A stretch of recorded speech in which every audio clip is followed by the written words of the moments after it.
সব বাংলাদেশের সমস্ত শিক্ষা প্রতিষ্ঠানগুলো বন্ধ করে দিয়েছে, ঠিক কিনা? মসজিদে সিদ্ধান্ত নিয়েছে 5 জনের বেশি নামাজ পড়তে পারবো না। বাংলাদেশ সরকার বাহাদুরকে বলবো, অনুরোধ করব, দাবি করব আপনার কাছে, আপনি বাংলাদেশে লকডাউন দেন, সেই পক্ষে আমরাও আছি।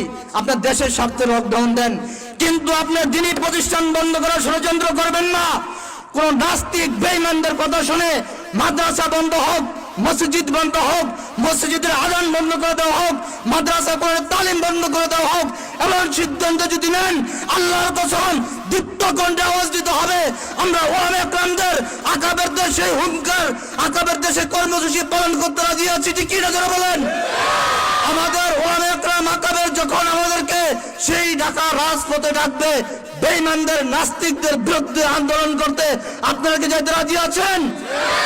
সম্মানিত ভাইয়েরা আমার, আমি দীপ্ত কণ্ঠে শপথ দিতে চাই, আল্লাহর জমিনে আল্লাহর দ্বীন বাস্তবায়ন হবে। এই দেশে মসজিদ নগরী বলা হয়, মসজিদ চলবে, মাদ্রাসা চলবে।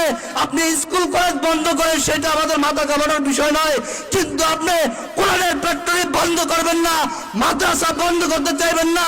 আপনার যদি কোনো মজরি, কোনো নাস্তিক এই মাদ্রাসাকে বন্ধ করার বিকল্প ষড়যন্ত্র করে ওর জীবনকে বাজি রাখা, ওরে ফাঁসির গাছটা ঝুলেয়া, ওরে কুত্তার মতো পিড়ে থেকে গেড়ে দিয়েছে, তুই হাত ধরে ধরে যাও নারে থাকতে যাও।